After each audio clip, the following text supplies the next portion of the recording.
Welcome to Cosplay Stitch and Seam. I'm Pannon. I'm V-Fire. And I'm David. Hooray! How you guys doing? How you guys doing? How you holding up in all this weather we're having? I don't like it. I don't like snow. No. I don't know if I've ever been open about that, but I am not a fan. Oh man. I was very sad because I don't often have like weekdays off. And I was like, oh, I'm going to get so much done on this day off and I can go run errands. And I woke up and saw the roads and I was like, oh, nah. It's not happening. Definitely not. No, that is not an appropriate thing to do on snowy roads. No. Just going out, period. Groceries can wait a few days, so. It luckily died down enough that I was able to go to my second job. But my first job at the school, they're like, the night before, they're like, yeah, we're canceling school. And I was like, oh yeah, I'm going to get so much work done for the other job. Snow day. And I did. Huzzah. Well, if you guys at home would like to email us with what y'all are doing while you're cooped up at home and trying to stay warm, you can send them to us at cosplaystitchandseam@gmail.com or you can go to the website, cosplaystitchandseam.com. and fill out the Google form. Or you can go to our Facebook page, join our group, send us your messages there, and while you're there, join our Work in Progress Wednesdays. It's an awesome group, awesome community. I love seeing the awesome people there. Or if you're not a big fan of Facebook, we also have a Discord. We share the Discord every now and again on our Facebook, our Twitter, and those are our two main places. If you want to help out the show, there are many different ways that you can help out our show. One, leave us a review on Apple Podcast, or I found out that Audible now has podcasts, and they let you leave a review, so that's kind of cool. Leave us a review there if you're on Audible, and that's completely free. It takes no time at all, and there's no costs for you. If that's not your jam, you can always leave us a few bucks on our coffee, KOFI, Cosplay Stitch, or our Patreon, patreon.com/Cosplay Stitch. For $3 a month, we'll give you a shout out on the show. And for $5 a month, we will invite you to our private live stream of us playing D&D with Jazzy and Dustin, who have been on the show in the past. Hooray! Our next campaign of Cosplay Chronicles is going to be March 7th, so make sure you join us on Patreon before then if you want to join in our video live. Any other announcements? Mercedes, tell us about the makeup brush. Oh yes, the makeup brush challenge! So that's still going. I am slowly figuring out how to edit everything together, and it's going awesomely. But if you have a video you want to send in to add as part of the makeup brush challenge, go ahead and do that. You can email it to us at cosplaystitchandseam@gmail.com. You'll need your first video to be you in normal clothes, and then you take your brush. It could be a hairbrush, a makeup brush, a toothbrush, whatever brush you want it to be, and you cover up the camera with it, and then you step back with a second video where you're holding the same brush, but you are in a cosplay. Look at that transformation magic. And then you can toss that brush left, right, up, down. And at the beginning of the video, see if you can pretend have somebody throw your brush at you from some direction, and I will edit them all together. So, yeah. Gonna be so fun. I'm still trying to decide what I want to do for that. Yeah, there's still no deadline on it right now, so it's just as soon as I get probably a good chunk of it, I will announce on the podcast, hey, it's starting to fill up, so let's end it now. It's such a fun idea. Even my wife is like, oh, I want to do this. What costume should I do? So it's really just endearing to hear other people like, oh yeah, no, this sounds great. So Kaylin and I are thinking and planning on what we would want to do for our Pass the Brush challenge. Good. So get those in sooner than later, and then let me have fun editing. Yes. Good. So I did not expect our topic for this week to be quite so on the nose. We're doing another featured material, and this week our material of choice was a vague and nebulous heat because we use so many heat tools and heat products and just warmth in general. And I did not know that more than half of our nation would be freezing today. Their butts off. And so I am very sorry, but hopefully these memories of heat will bring you some warmth in this trying time. Please stay warm, guys. I'm Stay safe. very worried about all y'all in the wow. South. Yeah. I hope you guys are doing okay. So I know I've been starting with like the history of, but I mean, my joke was like, oh, it's been here since Prometheus brought fire to the human race, I suppose. So we saw how well it ended for him, didn't we? Yeah, it was not great. It was not great, but it's doing good things for us. So, and especially, I'm so sorry that joke was so dumb. Oh, anyway, it's fine. It's fine. We're here for dumb jokes. You think I don't like dumb jokes? So yeah, we wanted to talk about heat tools because there are like so many of them that we use in cosplay, and I thought like under the banner of warming things up would be a good all-encompassing topic. Yeah, come on, springtime. Yeah, please, please, please. I guess we're just going to start and name them off and talk about why they're awesome. Let's go. I think also we should probably like take a book out of like most informational booklets that you would go through, and at the very beginning in almost all of them is the safety concerns. Yes. So I'm just going to let you guys know now, everybody who's listening, dear listener, warm things are hot and they can hurt you. That is David's safety corner for this episode. What? Hot things are hot and they can hurt you. Please do not touch the hot stove. Oh my goodness. That is bad. Don't. I see you eyeing it. Don't do it. Okay. Don't. I was going to say, just throwing out there, anybody who watched the last live stream of us crafting, I don't know if anyone noticed how many times I leaned my arm against the hot plate that I was using.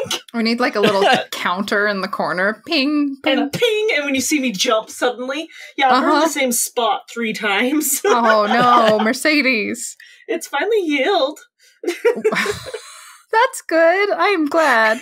One of the safety products I was going to mention, and you can get these like at the Dollar Tree store, was like you can get these little silicone fingertip covers, and they help with a lot. Like I like them when I'm using glue gun because like if I get some where I don't want it to be, I can just stick my finger on it without burning my finger, because that's what I used to do, is just stick my finger in the hot glue.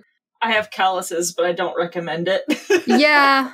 I mean, I have some like burns that will never leave my fingertips, but you know, it's just how it is.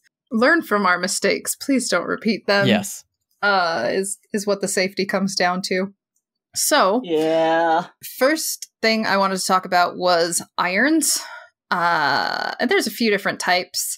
Like I mean, we have iron. A clothing iron, which it's such a good tool, and I feel like it does not get the props it deserves. No, most people think of the clothing iron and they're like, ugh, chores. Right. But like it can do more than just like put on an iron on your costume. Or be a chore. It is a chore. Especially if you're going to like a photo shoot or you're going to get your costume judged, ironing it beforehand, look, it makes your presentation so much nicer.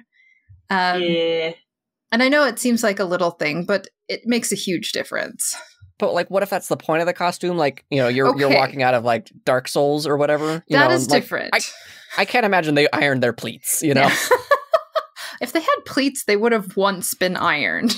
So you would definitely start by ironing and then dirtying it up and ripping it up and all that fun stuff. But I definitely see your point. In most cases with costumes, though, they're going to look a lot nicer if you start with a nice ironed product. Even if you're going to do weathering, if you start with it being nice, like that's how weathering is you started with a nice outfit and it has gone and done a lot of things. And so it's going to make it do a lot of things. Exactly. You're going to make it do a lot of other things and But it was whatnot. probably made like a certain way first and then got messed up. Yeah. Rather than just skipping the ironing completely. That's true. One of the things your wrinkles authentic. One of the things I think people miss is ironing their seams while they're making something. Especially like beginners. Like it's such an easy thing to skip over. Like I don't think it wasn't until I was in an intermediate when I was like, wait, you do what? Yeah, iron your seams as you're putting your costume together because it will make it, one, go together a lot better, and two, it'll look nicer. It'll look so nice. So while you're sewing seams together, you can press them open. If it's a serged seam, you can press it to the side. But you're basically just like pressing it and getting it. It helps get the fabric acquainted with the other fabric you've sewn it to because it like heats it and like warms it up a little and gets it friendly with the new fabric so it doesn't puff and like pucker in places as much. So it can help with a lot of like little things that just make it look that much more polished. All the little things. Yeah. And then you did mention pleats, which are I love and hate pleats. Like I love the look of them, but they're such a pain in the butt if you have to do them from scratch. I do not understand how pleats are supposed to stay in place when all you do is iron them. Because I guess it just means that you iron it every time you wear it, and I hate pleats. That is true. Like, a lot of fabrics, like, depending on what you are using, will take a pleat better than something else. Okay. So, one of the other things I was going to mention is a heat press, which is, it can get a lot hotter, and it comes with a weight that you press down on it and lock so that it presses it, like, permanently into that. So, even if you...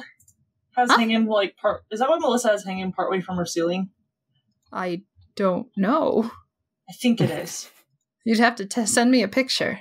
Okay, I'll do that next time. I'll probably just ask her. I don't know how you'd hang it from a ceiling because they're pretty heavy.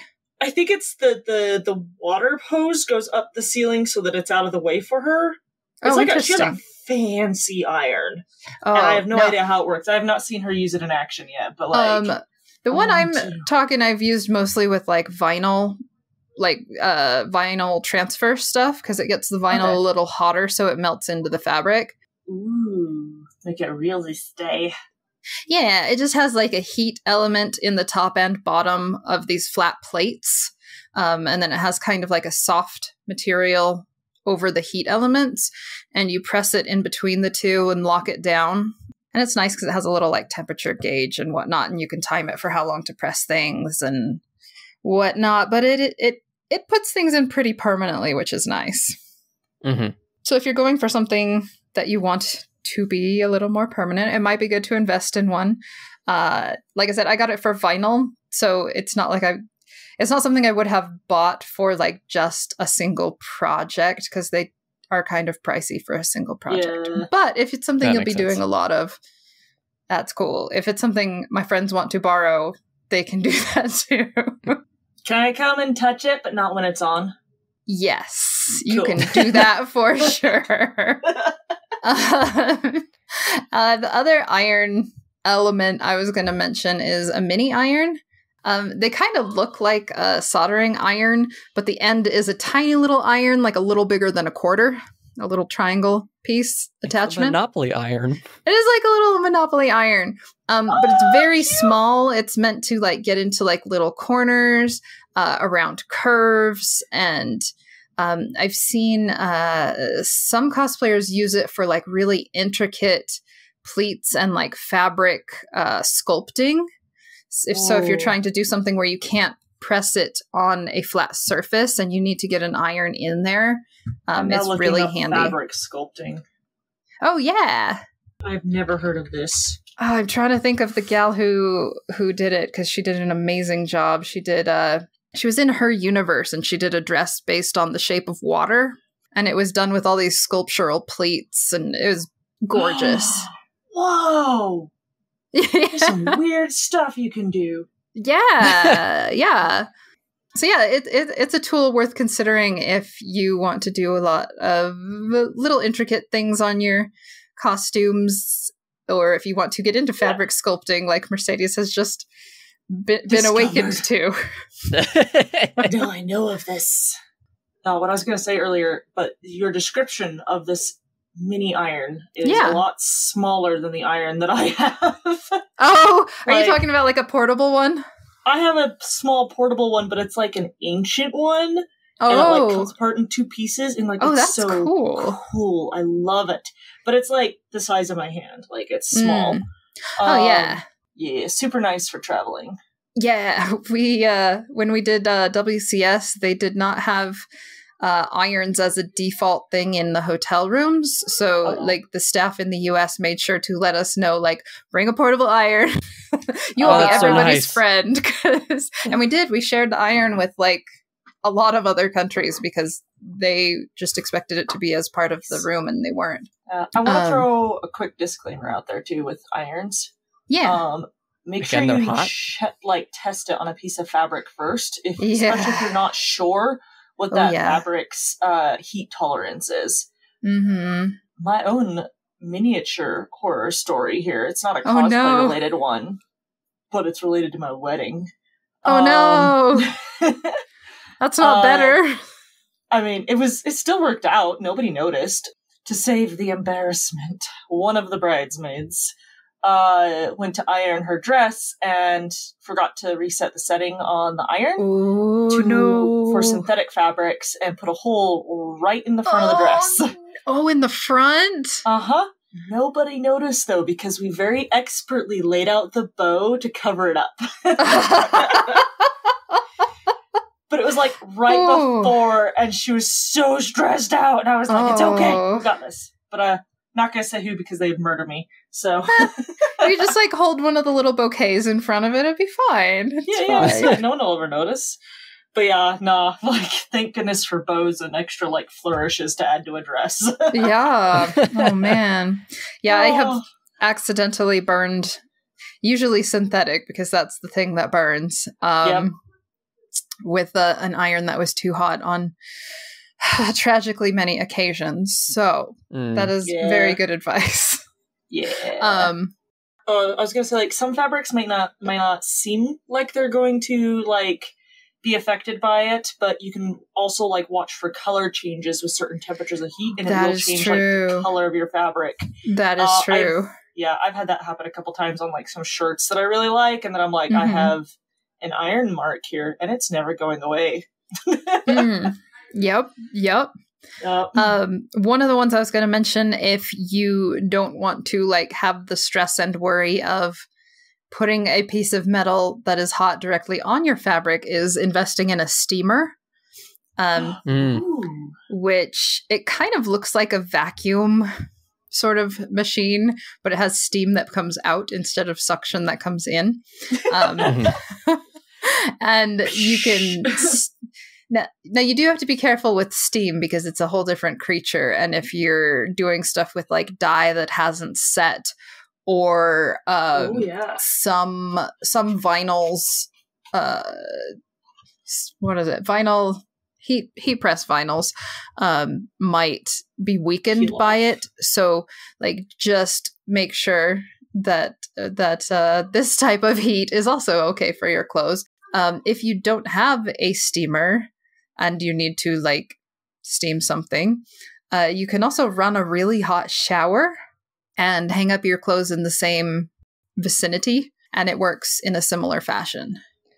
If the space is closed. Yeah. Like, Oh, yes. So like my master bath is rather open, and it like doesn't have the opportunity to close a door behind it. Right. So like I have to put it like right behind the shower head in order for the steam to hit it at all. Gotcha. So, good to know.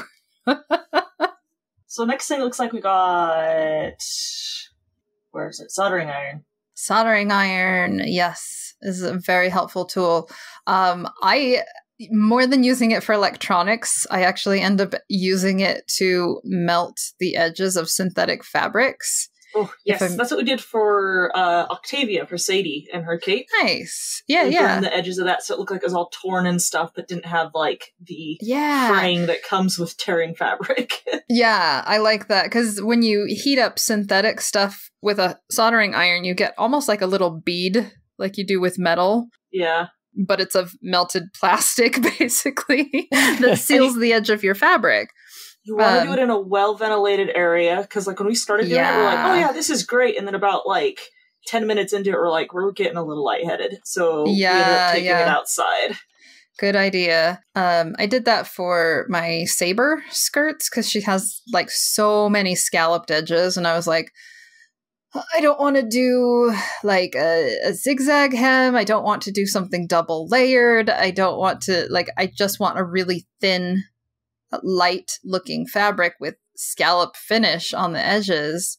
And I didn't want it to feel heavy. So that's what I did was I traced the scallop around the edge, cut it out, and sealed it all with heat. And it took forever because there's 30 yards of fabric that is finished that way. But I was about to say that sounded like it took a heavy toll on you based on your tone. It did. It was a lot of scallop. Because it was the one I was doing is a clamp variation, and they did a really detailed version of Saber, and I love the design, but there's a lot of scallopy edges. I want that, but how bad? Exactly. So that's one of the main things I use my soldering iron for. It is also great for electronics and wiring. I am a pretty basic human when it comes to those things, so I know how to fix a broken wire, or do a basic circuit for an EL sort of a thing, but if you're looking to get into it, the nice thing is you can go to a place like Harbor Freight and pick up both a soldering iron and solder for under $5. Yeah. And it's spelled solder. Oh yeah. Just so you know. Yeah. SOLDER. Yes. Yeah. Americans, we're weird, man. Yeah, I'm sorry. I know. Solder. Solder. Yeah. Soldering iron. Solder. Yeah. Soldering iron. Yeah. Do you have any uses for your soldering iron, Mercedes? Sometimes I'll use it for detailing on foam. But once again, well ventilated area. Because and it might not always give you what you want from it, because melting foam can go a lot of different ways. But it's really fun for adding quick little textures. That's a good point. But definitely in a well-ventilated area. Melted EVA foam smells disgusting. Yeah. And it's probably really bad for you to breathe in, so use a mask. And definitely. a ventilator mask. Yeah. On that, since you were talking about etching designs, why don't you tell us about our next one, which is wood burners? Wood burners are my favorite. Yeah, I love wood burning. Pine smells amazing. Oh, it does. There is something about, I don't know, burning wood, and it just smells really nice. Is that a weird thing to say? No, it's not it's a weird thing campfire to say. smell, really. Cedar is amazing. Pine's amazing. Most woods just smell great. If any of them have anything synthetic in them, again, well-ventilated area, along with the correct breathing equipment to wear with it. Okay, so as a wood noob, what kind of woods would have something synthetic in it? Anything that's been crushed, turned into sawdust, and then mashed back together. I cannot remember the name of the wood off the top of my head for some reason. My brain's just you don't know. Your amnesia is catchy. It is. Particle board? I was going to say particle board. Thank you. I know there's one where it's even more, and they pulp it and... Yes. MDF? Yes, MDF board. That's the one. That one's got formaldehyde in it. Oh, jeez. Yeah. Oh, wow. So if you're even sanding that one, you wear the appropriate gear for it. Yeah, good to know.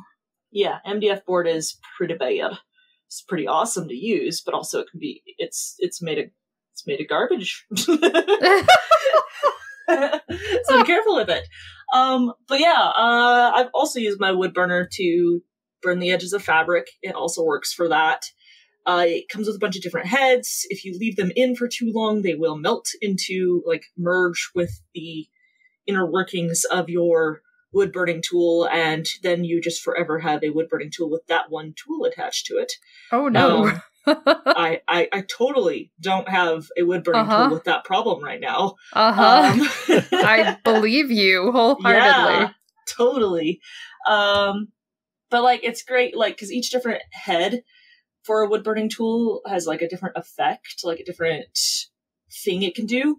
And when you're burning on wood, you want to go slow. And it's just enjoy the smell of pine while you're doing it. But you gotta move the thing so stupid slowly. I'm surprised I have the patience for it. But it makes amazing designs and stuff if you do it right. Yeah. What's been one of your favorite projects using a wood burner? Link's sword, the wooden sword from Twilight Princess. Oh, okay. I use the wood burner for that. I use it to emphasize the wood grain as well as like add in the details into it. Very cool. That's probably my favorite one. Nice. Just about every project, especially if it has a wood texture on it, I've used my wood burner on. Aloy's bow. Harja Hunter bow. Yeah. That's got wood burning in it too. Nice. I just burned the designs. You can also use a wood burner on foam. Yep. You will definitely need to do this outside or heavily ventilated and while wearing a respirator. Not just a mask, but a respirator. Respirator, that's what I was looking for earlier. Toxic. Mm-hmm. For the Hollow Knight sword, or the nail, as it's called, it's got all these cool lines in it, and I didn't want to have to, like, cut one line and then try and, like, match that in a same wavy pattern, so I just melted the crap out of it. Mm-hmm. And contrary to Mercedes, you gotta have to go fast on that one, because it's gonna melt if it's too hot. So be gentle, be fast, and thorough. Like, try and get it done at just the one passover, or else you'll get melted pieces that'll get stuck to everything, and then it looks bad. Yeah. Foam melts fast, wood doesn't. PVC pipe's in the middle ground. Because I actually used PVC pipe, made a wood grain texture on it for one of my PVC pipe bows. Using my wood burner tool. Nice. David, you reminded me of that by talking about your sword and all the detailed lines in it. And I was like, oh, hey. Hey. So yeah. But also wear a respirator when doing that, because PVC pipe is bad for you. So, it is. Don't eat it, but don't it breathe it. It also is great for, since you mentioned doing stuff on foam with it, it's good for, like, weathering and looking like you would use a heat knife also, but, like, it's also good for just, like, marks and scuffs and, like, any kind of weathering, fun, beat 'em up stuff on your... And, like, some wood burning tools actually come with, like, a heat knife sort of edge to, like, tool for it that you can twist on. Yeah. Cool. Well, on that, let's talk about heat knife then. All right, heat knives.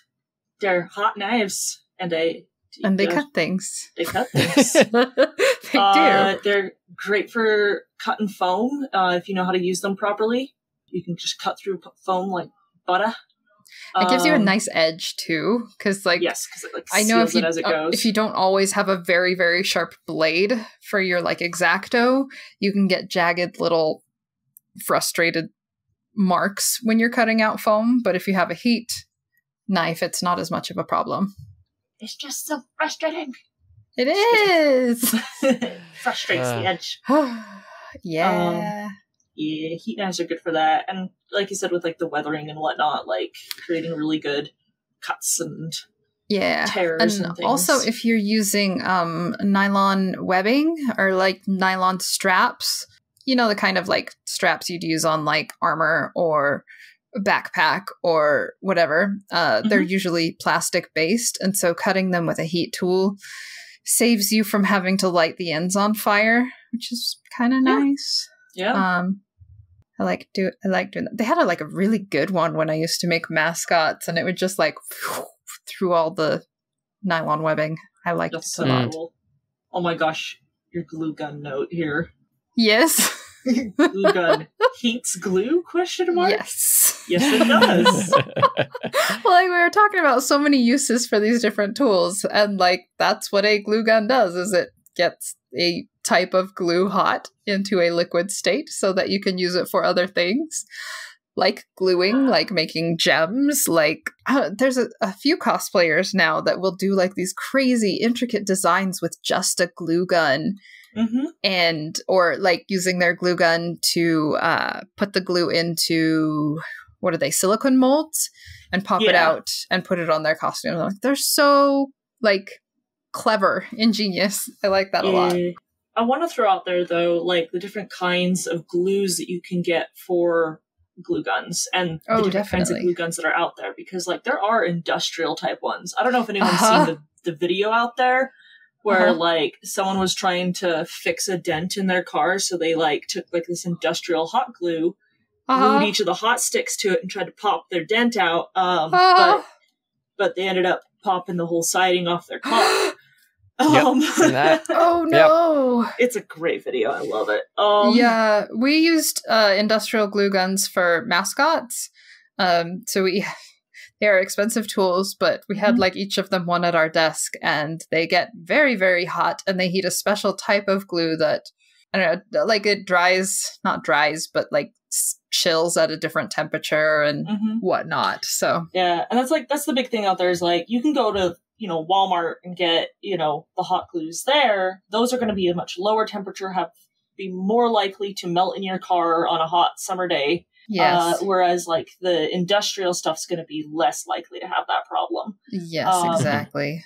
You just kind of got to look at the different options. But also, speaking of the cheap glues, you can also get glow in the dark hot glue. Yes, you can. And it's dope. I did little hot glue stars inside of this rocket ship back when I worked at the planetarium. I built a cardboard rocket ship for the kids to sit in if they felt stressed at day camp. Oh, that's way cute. I put glow-in-the-dark stars with glue. I love that. I loved it. That's very cool. Yeah, so, there's a lot of different ways to, like, use a hot glue gun. You can also, like, I remember seeing this on, it was either Face Off or it was the Puppet one, Jim Henson's Creative Workshop.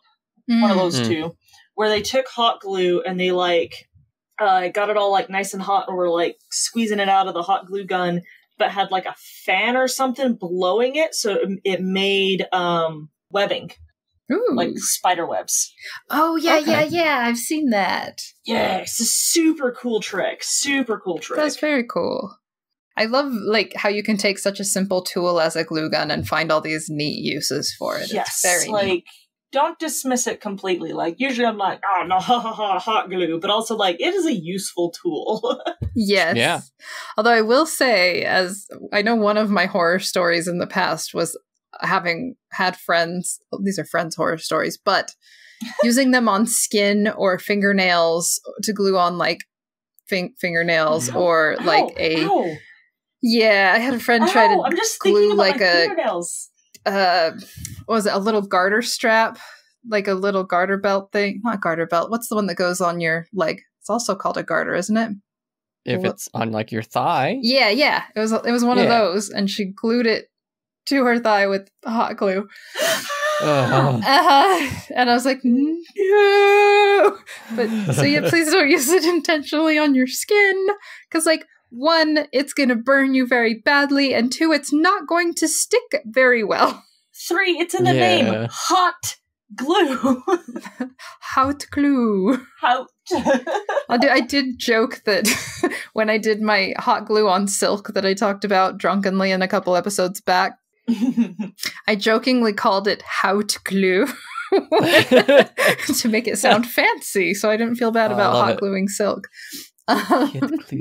Nice. It almost sounds like maybe like a Russian version. Look at this hit glue that I'm using.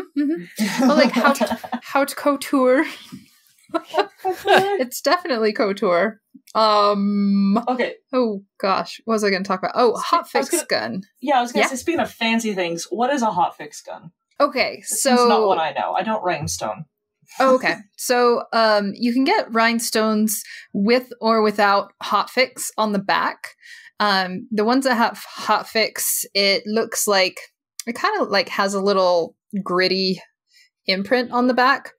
And what a Hotfix gun does is it basically heats up your little rhinestone until that Hotfix on the back gets warm enough that it is liquidy. And then you stick it on the costume or fabric or whatever you're putting it on, and it cools and it's there permanently. So most rhinestones that comes standard on the back of. So if you don't want to deal with adhesives like E6000, which is totally fair because it's a really toxic glue, you can use a Hotfix. I use it intermittently because most of the time when I'm rhinestoning, it's in a hurry to get it done before the convention because it's one of the last steps. And I can put on a lot of rhinestones with E6000 a lot faster than I can with a Hotfix tool because you have to kind of like pick one, heat it, drop it, pick one, heat it, dot it on. And it is a lot more precise and nice, and I do like that about it. But there's pros and cons to both. But yeah, Hotfix guns are the proper way to apply Hotfix rhinestones. Okay. You don't have to, but there you go. It kind of looks like a soldering iron. I guess I should explain what the tool looks like. It looks like a soldering iron, but it has like a little cup shape at the end where you can like, oh gosh, words. What are words? They have different size heads you can put on it. And for each size of rhinestone, you get a different size head. So the rhinestone fits right into the little cup. So you can actually pick it up with the heat tool and then pop it down on your thing with the same heat tool. That's pretty cool. Very cool. Yeah. Let's see what else we got. Heat guns. That one is a very nice multi-purpose one. Yes? I love heat guns. I've got one that has lasted me for years. The first one that I got would have lasted me for years, but I dropped it. Oh no. Yeah, don't drop them. It ruins them. Yeah. What? But like... What? Weird. I know, so weird. But like, the one that I have is just from Harbor Freight, and I know some people are like, but yeah, Harbor Freight can be hit or miss. But I don't know, I've been really happy. Both of the ones that I've gotten from there have just lasted for years. Yeah, I will say, like, my shout out to Harbor Freight is, like, if I want to use a tool I haven't tried before and I don't want to invest a ton, I will get a cheap version of it at Harbor Freight. Mm-hmm. And then if you end up loving it and using the crap out of it to the point that it breaks, then you go buy a higher end one. Exactly. Obviously, it's worth it. So nice for, like, learning cheaply. Yes, it really, really is. But yeah, I love using heat guns. Like, the one that I have from Harbor Freight, I don't remember, I think it's Chicago Electric? I don't see the box. Where's the box? Oh, it's right there. Chicago Electric. I love that you have it just handy. I, like, get a new tool and the box is the first thing I throw out the window. So one thing with being married to Chris is he's taught me to be very good to my tools. But on that note, the heat gun is not in its box. How dare. I know. But I have the box, but it's to help keep its cord organized. I know you are. But anyways, I like them because they have a nice flat back to them, so I can actually turn them on and set them on like the table that I'm using, my workspace, and be able to hold whatever I'm working on above it. Again, being aware of that it is hot, but it's like nice to just like, it's like sitting over a campfire, but it's not an actual fire, but it is toasty like one. Like it's a very precise fire. Yes. But like you can shape everything, whether it's Warbla or if you're like doing foam or, anything like that, you can just do it hands-free essentially. Yeah. Is there a type of glove or protective material you suggest for your hands when you're doing that kind of shaping? No. Maybe those silicone fingers. I'd be too afraid of not feeling the fabric get too warm and having it melt or something. If I was wearing like maybe the silicone finger things is probably a good idea. I'd be willing to try those, but I don't know. So anybody listening, if you go and do that, don't say I told you to do it because I'm not. Because I don't know. I've been watching a lot of Forged in Fire, and they deal with very warm things all the time, and they recommend don't wear gloves, in the sense that if you are going to be working on something hot, your hand will be able to tell faster than your glove will be able to tell you that it's hot. That's my exact feelings on this. That's why I was like, Gotcha. I don't really have a glove for it, because I know that like when it's getting too hot, I will pull my hands away. Instinctively. They'll just pull back. Yeah. Hopefully yours So in do some the same. cases, it's better to go that route. Yeah, it's like working with, rotary tools. Don't wear gloves or watches. Oh gosh, that video. Ooh, no. But yeah, don't wear gloves. Maybe the silicone finger things, but only because they're just covering your finger and you can still feel the heat. Gotcha. I'll try them. I'll see. I don't know. I completely agree with that statement though, of like your hands are gonna know when it gets too hot and you'll pull back. Okay.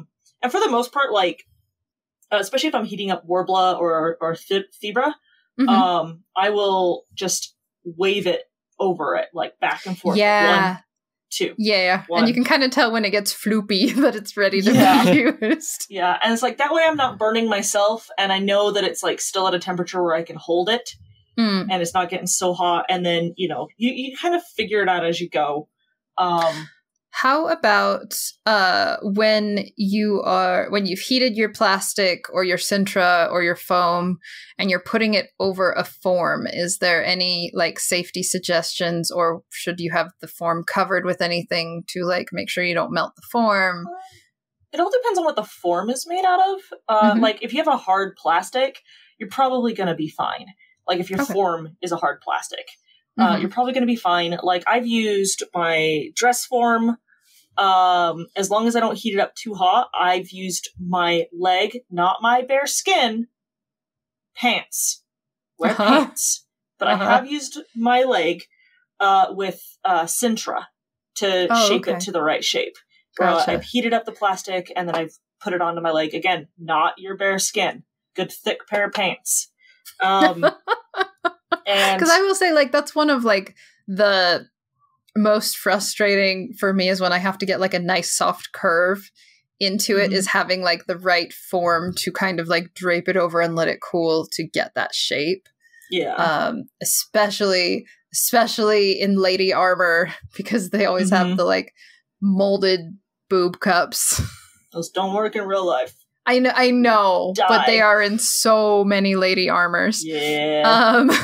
So, like, yeah, if you guys have a suggestion for, like, getting a nice soft... I've, like, tried dress forms, and dress forms are good if you can get it in your size. Yeah. What I got, actually... I was going to say a boob shape is just hard overall. It's mostly finding, like, a ball that is about the size of your boob. What I found that worked really well for me is I got some old Taekwondo gear, and they had one that was like, it's kind of like a cup for ladies, but it was for your chest. So it was like a sports bra, but it has like a plastic like piece in it that keeps you from like getting too hurt if you get kicked there. And I just pull it out and I use it as a form, because it's not like super detailed, like a lot of dress forms are. It just has like a nice soft boob curve on it. Like, how can I say this nicely? There's not a nice way to. I don't think you need to say it nicely. I think you can just say it correctly. So yeah, like it was a little bit expensive to get at first. I think it was like $15 or $20, but I have used it a ton because it's my size and it gets a nice curve to it easily that looks natural. Instead, like, I tried using like tennis balls and what's slightly bigger than a tennis ball, softball, but it's hard to not get the like stitching of the ball in. Yeah. So I watch Rachel Maxey, and she will use an actual bra of hers, so that way it helps form to the shape that she would normally wear clothes to. Oh, nice. That's what I did for Sayaka. Yeah. Oh. Her boob armor has a bra built right into it, actually. Nice. So that I can hopefully not have ever a problem with wearing that outfit, because I'll be very embarrassed. But it has a bra built into it, so that's good. That's good. Let's see what else we got. Big shout out to ovens and stoves because they're a great multi-purpose heating tool. I've used my oven for baking like polymer clays, for if you have a big sheet of thermoplastic or different things that you need to heat evenly is kind of nice to have. I've done that like once and it was a nightmare, but it's an option. Let's see. Also, if you're doing like thermoplastics, like Mercedes was in our live stream, having a stove or a mini stove to heat your friendly plastic pellets. Mine is just a warming plate. Oh, that's nice. It's not even so it doesn't for get cooking. too hot. Yeah.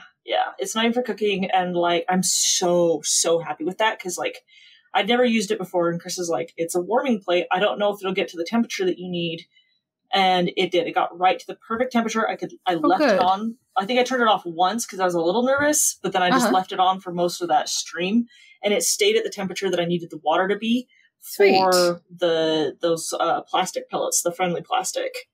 One of the other things I was going to mention for stoves, really quick, is if you're dyeing stuff, like with poly fabrics, the dye has to be hot for it to take. I did not know that. Yeah. If you're doing like a cotton, you don't necessarily have to have it be hot, but it helps. But if you're doing any kind of poly anything fabric, it needs to be hot because otherwise it just doesn't take. Very cool. Good to know. Hang on. I want to throw another oven thing in there. First one is that if you are using your oven and cooking space that is for normal food and cooking space, do not use your cooking dishes for it. And 2, if something you want to put in the oven emits toxins, don't put it in your oven. Make yourself a custom one or find another way to heat it up because you don't want that in your kitchen. You don't want it to get in your food later. Yeah, that's a good point. Yeah, that's a big thing. That's why I have the warming plate, is so that 1, I can do stuff in my room, and 2, that pot that I was warming up my stuff in was just something I got from the thrift store. Just an old, cheap pot, and using that for my stuff. It's not something I actually cook food in. Man, I love thrift stores. And then speaking of making your own kind of oven, a lot of the plastic pieces that I use, I don't use my oven to like warm them up evenly when I need to do that. I'll actually take a cardboard box, line it with tin foil, place the plastic in there, and use the heat gun. Oh, yeah. The heat gets trapped inside of the box by the tin foil, and you can heat up a piece of plastic pretty evenly with that. That's cool. Yeah, that's a trick I learned. I saw somebody on YouTube do it. I can't remember who. It was a long time ago, and I was like, that's brilliant. Definitely. And like you make sure you leave one side of the box open, so that way the air can flow, you know? And you're not going to, set anything on fire. And keep an eye on it. Don't leave it. Yeah. So, yeah. The last couple heat tools I wanted to touch on are for wigs, because don't want to overlook those. But a hairdryer. I mean, it's come in handy for like helping me dry other things besides wig related, but it has come so much in handy for when I'm doing wig styling. Usually like a heat gun on wigs will melt the crap out of them, but a hairdryer is softer. Yeah. So I do like having a hairdryer. Even if you don't need heat, if you just need a cool setting for it to like dry quickly after you've saturated in hairspray, it's nice to have. Yeah. And also it can help, I don't know, when you have the heat with your plastic fiber that is in wig fiber, it is plastic, it can help set in like the curve or the waves or the straightness or whatever you want it to do. It can help set if you do it while it's hot and then let it be. And then also a iron or a straightener. So helpful when you're doing like the little like Sailor Moon bangs, because she has those very specific fluffy curly bangs. And sometimes the wig hair just does not want to cooperate, and you want it to curl, and you need something to help it curl, and like doing it around your finger is not cutting it. Get a curling iron. And when you use like a curling iron on wigs, you don't like wrap it around and curl it like you curl your hair. You use the iron to heat up the fibers. Right. And then you have to get that iron off of there or you're going to melt them. Right, and then, right. Like, you use your finger. Like, I like to use my finger to like wrap it around, let it cool. And then let it go. And then you have this beautiful curl that comes off of it. Mm-hmm. It's true. Do a test piece first. For bigger curls and whatnot, there's other techniques for that. I've only done the small curls because I don't do like a ton of wig styling. Yeah. It's also helpful if you can get a curling iron with like a little temperature gauge on it, so you can set how hot or cool you want it to be, so that you can adjust it to what is helpful for your wigs, because some are heat resistant and you need it to be way up for it to do anything at all, and some are very sensitive to heat, so you don't want to have it on a high setting. Yeah, and again, leaving the iron just holding the hair is not going to curl it. It doesn't work like your hair does. You will end up like that sad video of the kid who tried to like curl their bangs and they left it too long and it just pulls away from their head. And then they have no bangs. They have melted their bangs. So don't do that with your wigs. It is not a good idea. Do not do that. Yeah. Any other heat tools you guys can think of? The smoke show that is Panon and Mercedes. Like, come on! Wow! I'll tell fire. You that. Oh yeah, I am the fire. Wow. I'm sorry. I saw the opportunity. Nice. It was just too good. Couldn't say it. No, it's good. It's good. So I think we have some horror stories this week. Yes, we do. We do, and we got them from our Discord. We have a whole little channel just for our Discord, and like I said, we'll post links on our Facebook and our Twitter every now and again. But our Discord is so cool. I get to talk to people about WandaVision. It's fun. Oh my gosh, so much David, fun. I need to talk to you about WandaVision. By the way, like I went through and read all your theories after getting caught up, and we need to talk. It's so good. I love how I can censor my words out in Discord, so I can talk freely. And like, it's safe that, you weren't watching it beforehand, Mercedes, until recently. So no spoilers until you decide I'm ready for these spoilers. Yeah, I love a format that lets me like hide spoilers. It's so nice. It's incredibly nice. But yeah, so thank you guys on Discord for contributing to our horror story channel. Our first one comes from Game Draco on our Discord. And it is one that did not happen to them, but it says, this did not happen to me, but I remember it because it was so ridiculous and reinforces my joke in cosplay of cats and cosplay don't mix. I linked up two cosplayers I knew from 2013 and 2014 together. One of them is still a close friend to this day, and I hear that she told this close friend that her cat eats her fabric and caught it in the act while at her house. So Kitty, why? I know. Like, I thought it was bad just having a cat that gets into things, but eating the fabric. So come ALA 2015, I asked her about her cat eating her fabric, and she turned to me without hesitation. Oh yeah, one time he almost ate my entire petticoat. Turned out that the cat liked eating shiny fabric, and she specialized in princesses and fairies, and that used a ton of it. I suggested making cosplays with duller fabrics, and she thought it was a good idea. Telling this to all my friends who are into cosplay and have cats. Woo. Yeah. Be careful of dumb kitties. Yeah. Poor kitty. Gotta sometimes cosplay proof or cat proof your cosplay room. Yeah. But Mercedes, I think you got a special announcement. Yes. So we have a special shout out for a special someone who has a birthday.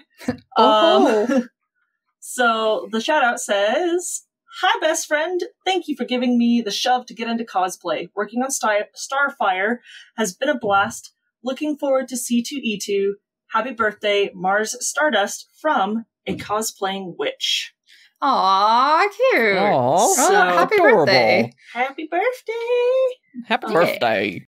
So if you guys have a shout out or a cosplay horror story you'd like to send us, there are now 4 ways you can do it. So you can send it to us at cosplaystitchandseam@gmail.com or go to the website and fill out the Google form, cosplay stitch and seam at cosplaystitchandseam.com. Or Go to the Facebook page, and on our Facebook page, you can send us a message there. Join our Work in Progress Wednesdays. Share your progress. Share your fantastic progress that you are working on. I'm just going to say progress over and over again. progress. We're making progress.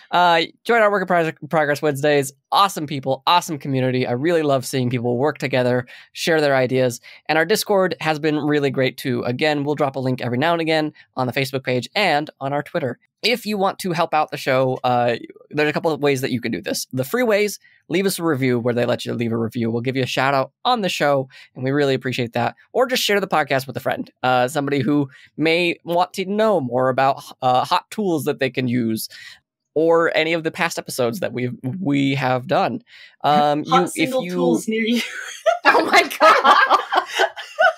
What? I didn't hear that. What? Or just say hot single tools near you. Oh my gosh, Mercedes. Mercedes.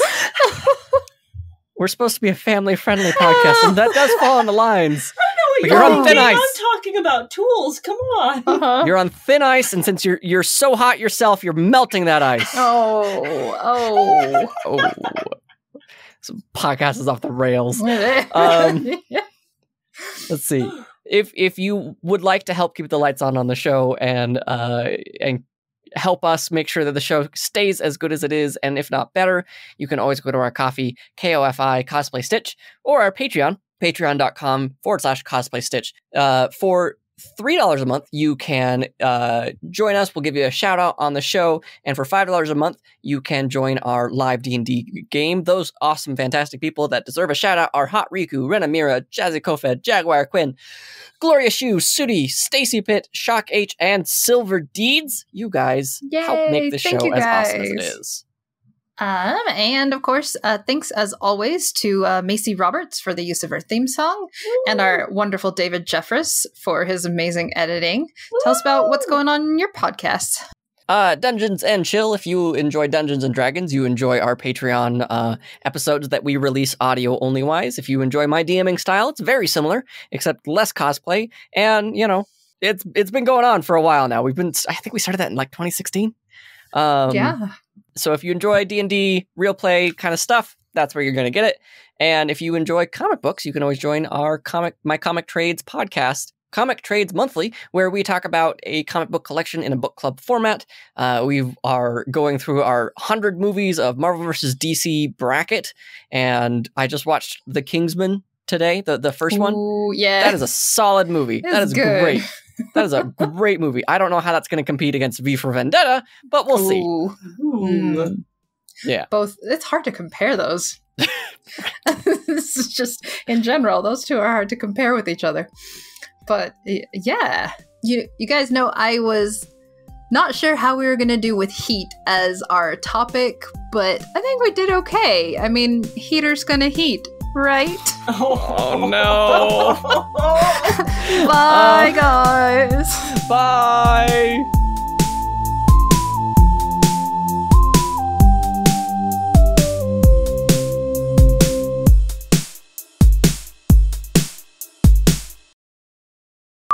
Or you can go to the website, cosplaystitchandseam.com, and fill out the Google form.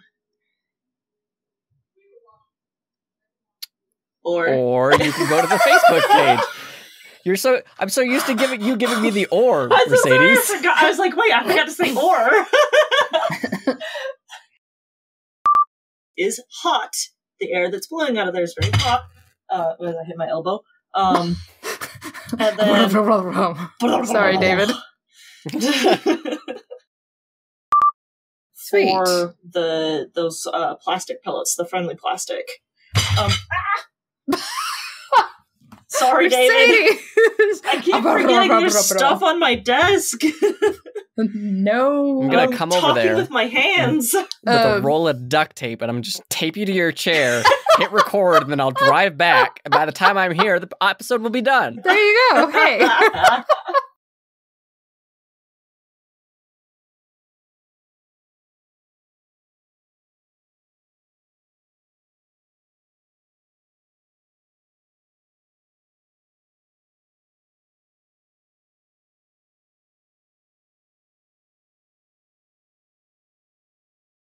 Very cool. Good Yeah. Good to know. Mercedes! I'm moving. Are you okay? I'm fine. It's just my elbows. Oh, okay. The My last room's couple a mess.